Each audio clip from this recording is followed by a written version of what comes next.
again. Get ready to subscribe and like my video because what I'm about to do right now is going to be the realest thing I ever did. I'm going to call everybody out that's been spreading false narratives. Anybody that spreads false narratives, I'm coming for you. I'm going to make sure that you keep yourself informed and stay in tune with the truth and not spread false narratives just because you love a favorite boxer that you have a relationship with. All right? Let me just start the introduction by saying that. I just want to thank everybody that tunes into my channel, everybody that supports my channel.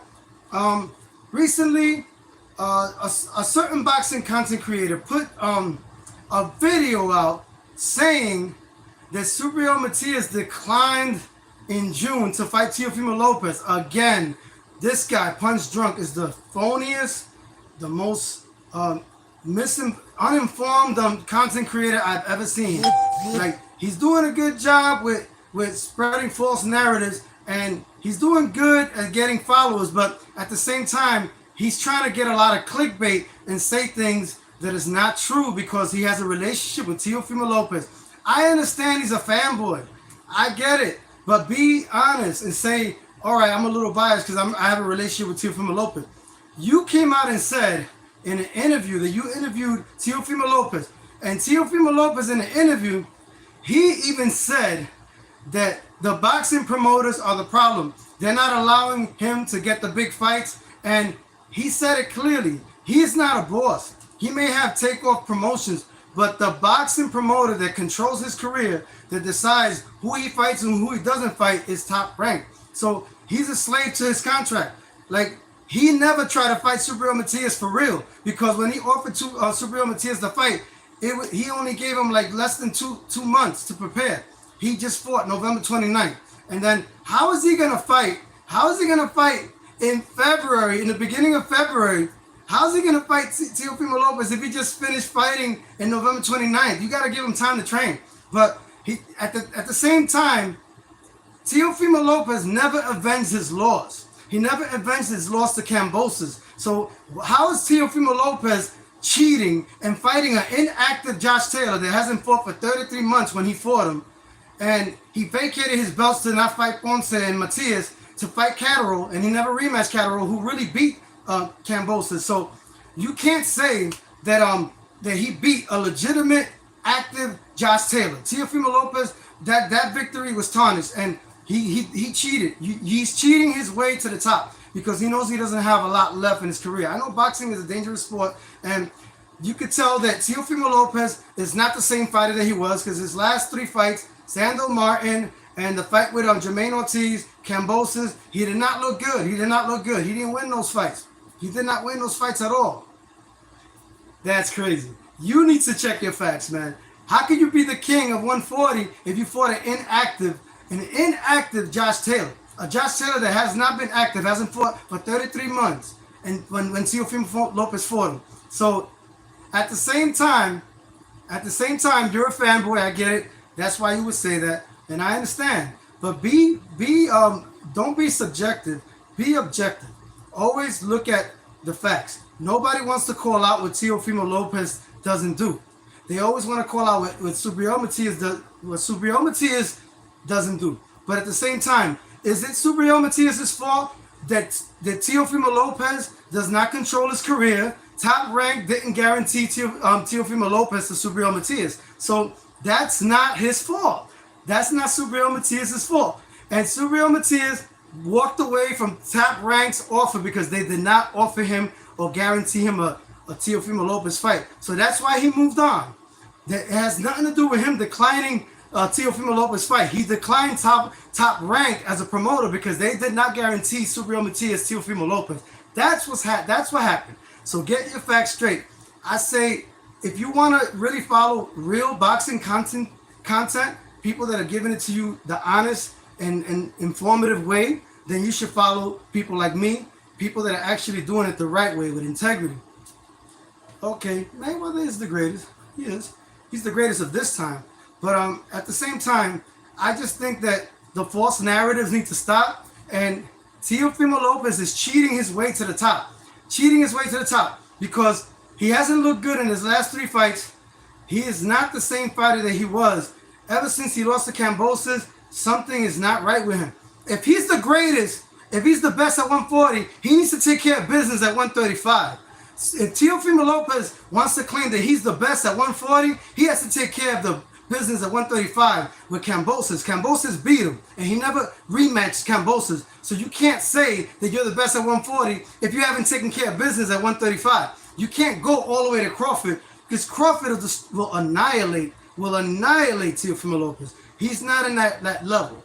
Like, it's okay that he's trying to like get the biggest fights possible before somebody knocks him out, because Subriel Matias will knock out Teofimo Lopez. And Teofimo Lopez only mentioned Subriel Matias' name and said all those things about Puerto Ricans just to get some clout and get some people talking about him wanting to fight Subriel Matias so he don't look like a coward. But he really doesn't want to fight him, because if Subriel Matias if Teofimo Lopez really wanted to fight Subriel Matias, he wouldn't have told him, "Oh, I send you a contract. Let's fight in February." He don't send a contract. He's lying. He's capping. And so is Punch Drunk.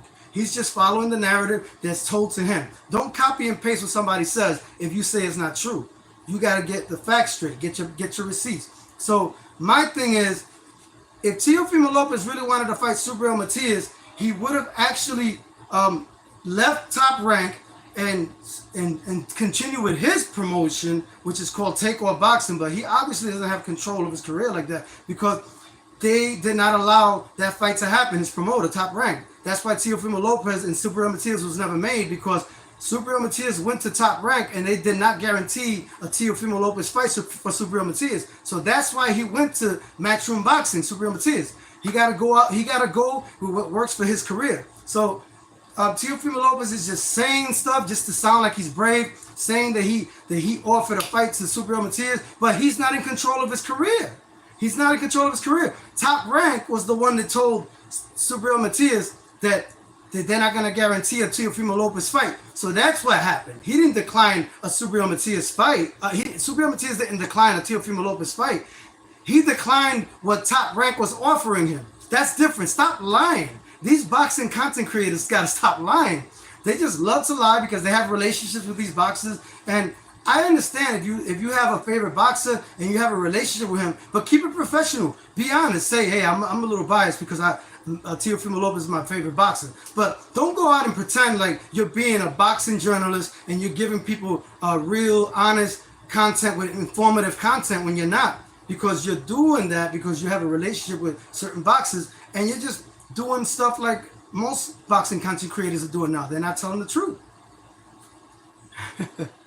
Oh, that's so funny. If he's the bull of boxing, he should avenge his loss to Kambosos.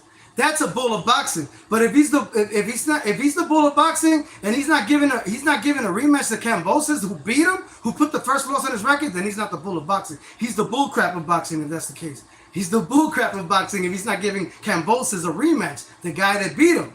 Don't get in your feelings. This is just me being honest, and a lot of people don't know how to handle the truth, and a lot of people say they're real, but they're not really real. They're real biased. And that's okay. If you're going to be biased, admit you're biased, then I'll respect you. But if you're not admitting you're biased and you're trying to hide behind a narrative by just saying that that Teofimo Lopez is giving people the false illusion that Teofimo Lopez is the king of 140 because he fought an inactive Josh Taylor, and technically nobody beat Josh Taylor, like, because they robbed Catterall. That's why Catterall really beat him, and he vacated the belts. So at the same time, you can't really say that Teofimo Lopez is the king of 140 because the fighter that he fought, Josh Taylor, was inactive for 33 months by the time they fought. He only fought once in 2020, once in 2021, once in 2022, and so on. So when they fought, he was already inactive, but inactivity does affect boxers, and it does affect your timing and the way you fight. So you can't say that he beat a top-notch, Josh Taylor. Teofimo Lopez did not. The only great fighter, I say great fighter because in these days, that he beat was like Lomachenko. Lomachenko was the only great fighter that he beat. But Josh Taylor, he had to fight inactive Josh Taylor and give the false illusion to the masses that he is the best because he fought one of the kings that nobody else beat. But the guy was inactive and he was not the same. He already had lost to Catterall, but they gave the decision to Josh Taylor. So you can't really that victory. He doesn't deserve as much credit as people are giving him for that victory because he beat an inactive Josh Taylor who was not at his best. He was already in decline. So people don't see that because a lot of people just like brainwashed by anything that people say in media. And my thing is, if you're gonna say that Puerto Ricans are easy, then go ahead fight Subriel Matias then. Talk about how you touch little girls and ask God for forgiveness. Oh my God, you crazy. This guy's crazy. This guy's crazy. I'm not gonna even say those comments that these people say. These people are they're sick. They're sick in the mind. Anyway, let me show you right now the proof that Subriel Matias. No han dicho todavía a lo de López. La fecha está. Están buscando la fecha, el lugar todavía no han decidido. Sí. No. Y si tú me preguntas a mí, eso lo hicieron más por marketing. Sí. Ya que yo. O sea, para que el nombre de eso sonara. Sí, para que y él luciera como valiente. Porque en realidad, si él quiere la pelea, él va a decir, él tiene razón. Vamos a hacerla en abril o a finales de marzo. Yep. If he really wanted to fight, he would have took it at the end of March or April. He would have took the fight. If Teofimo Lopez really wanted to fight, he would have took the fight at the end of March or the beginning of April. But to ask for the fight in February, like, you know that he didn't have enough time for that. So anyway, what I say, when the boxing content creator says something that's not true, you have to call it out because a lot of people are just fanboys and they're not really checking the facts. They're not really studying the facts. So my thing is, all these false content creators out there spreading false narratives, they need to do their facts and not just say things just because they have a relationship with the boxers. They should say it because, this is what actually happened. Give them the real news. Give them the real content. Well, Sando and Jermaine, they actually outboxed they outboxed Teofimo Lopez. Let's call it for what it is. And I would say Sando Martin, and especially Jermaine Ortiz, a lot of people don't give credit where credit is due, especially when it comes to boxing ability. And if Teofimo Lopez was as good as you say he is, he would have been able to cut the ring and stop Jermaine Ortiz, or at least, punish him enough.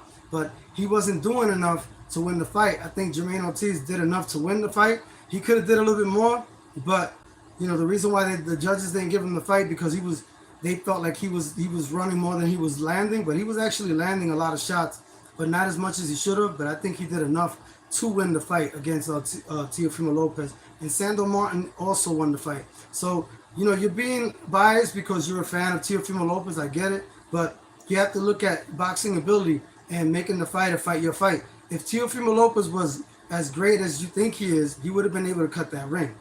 That's something that a boxer has to be able to cut the ring, not just knock people out and just have an easy fight where somebody just goes to you. How about if somebody decides to box you?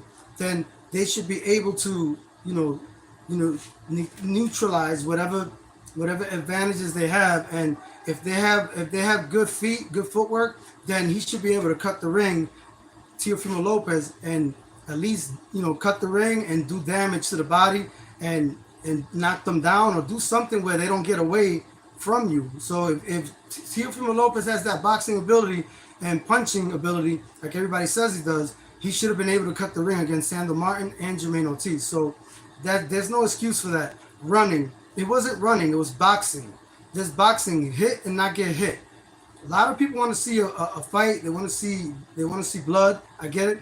But at the same time, do not undermine what Jermaine Ortiz did and what Sando Martin did.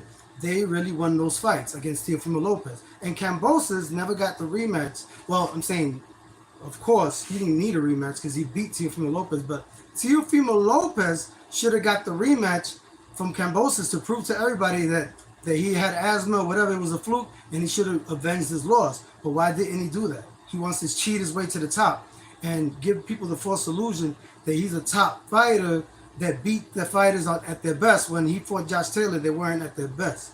So that's pretty much what I had to say for today. Subscribe to Tony All Souls Boxing, Tony Also Knows Boxing. Subscribe to my channel. Check out my music on all major platforms. Tony Oso, Spotify, Pandora. All right, one love.